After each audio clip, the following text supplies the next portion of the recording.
Chapter 23.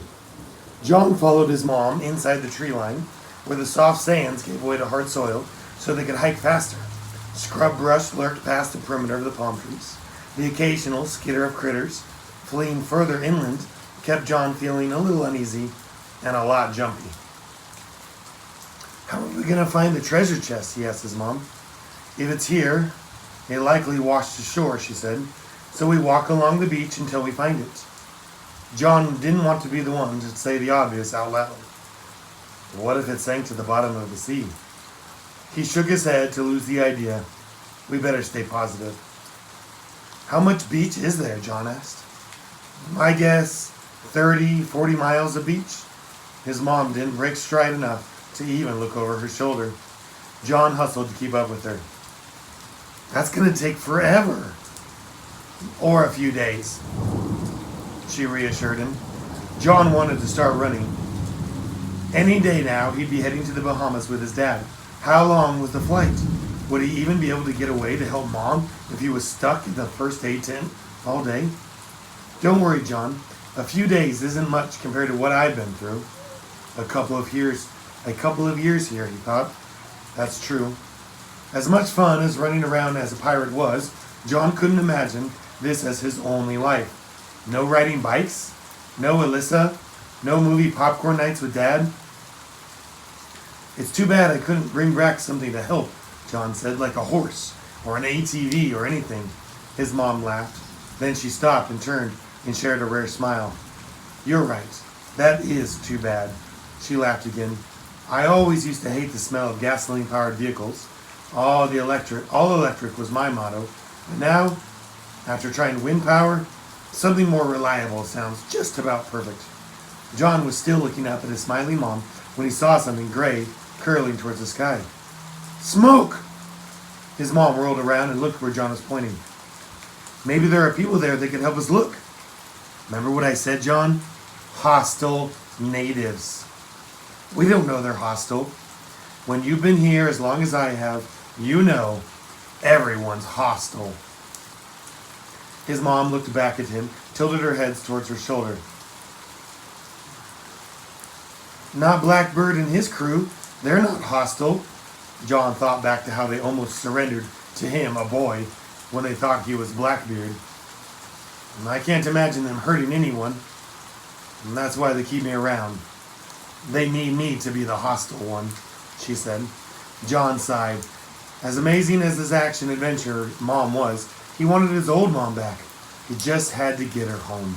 They hiked towards the smoke.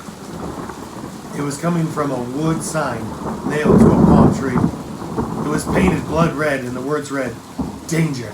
Keep out." That's not very promising. John stopped to stare at a sign. His mom kept walking. "Mom, what are you doing?" John yelled after her. "I'm looking for my way home." She didn't even look back. John hesitated at the sign. Wasn't this like a no trespassing sign? Anytime him and his dad came across a sign like that when they're hiking, they found a different trail that led them to different property.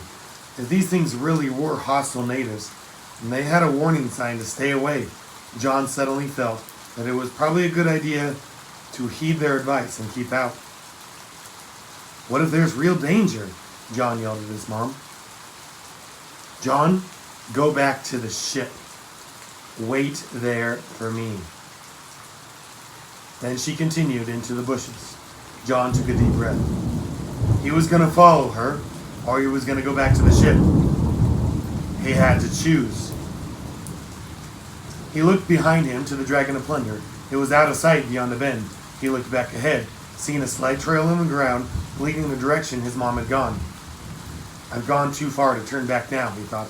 John ran after his mom, following her into the underbrush. He followed the trail of weaving fronds deeper into the island. There was another sign by the side of the path. This one was sun-bleached, and a pig's skull was on it, and the word said, "Turn back now." John glanced back to the beach. "What good am I going to be here?" As he ran on, he kept glimpses of his mom ahead, here and there, and he could easily make out the prints her heeled boots made in the dirt. The next sign said, "Dead men tell no tales." Just beyond the ship's mast, laying between the trees, the yardarm held the sail and was broken and bent at an awkward angle. John turned his head to keep an eye on the mast as he ran straight into his mom. The two of them toppled over onto the path. "John, I told you to go back." "Sorry, Mom." "It's the side patch. It makes it hard to see where I'm going." "You need to be more careful." And then she started hiking on. John hurried after her.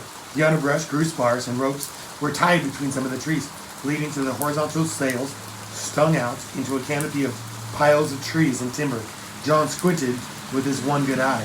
Not just timber, but planks from ships, better preserved than the gray ships off the shore wreck.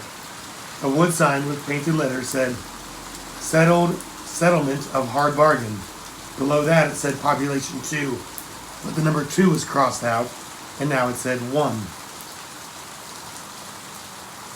Past the whole planks were ships' wheels, rudders, mastheads, a mermaid, devil dog, and seahorse. John inspected the remains of a long ago wrecked ship, but his mom continued forward, and John hurried to keep up with her. "Mom, look at all this great stuff." "You mean all of this trash?" She didn't even look over her shoulder as she said it. "It's not trash, it's pirate stuff." "Call it what it is, John. This isn't Treasure Island. We're on Trash Island." "I don't know if I would go that far." He looked at a rusty cannon. Well, this might explode instead of firing a cannonball. Maybe his mom was right. Trash Island it was. But what if the time-traveling chest is in here? It better be. Her stern lack of joy scared John. She used to give him hugs and kisses on the forehead, and was always there with a kind word when something went wrong. She applied more band-aids than he could count, and now he expected her to just rub dirt on the wound and call it good.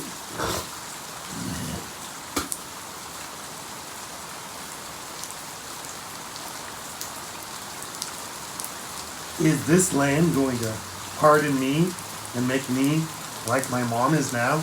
He worried. The overhead sails became more intricate. There was a patchwork of colors that ripped slowly into the wind. The treasures that guarded became more diverse as well. Stoves, tables, cabinets, stacks of china, glassware, enough stuff to furnish a small village. It even seemed like they were in an antique store that John had went to one time with his dad. "Mom, look! It's a brass quadrant." John found what looked like a large pizza slice made out of brass. "This is what Columbus used to find America." He learned about it in school. "Don't touch what doesn't belong to you." The voice was deep, angry, and when John looked up, he saw it belonged to a swarthy man who stood there holding a very long musket.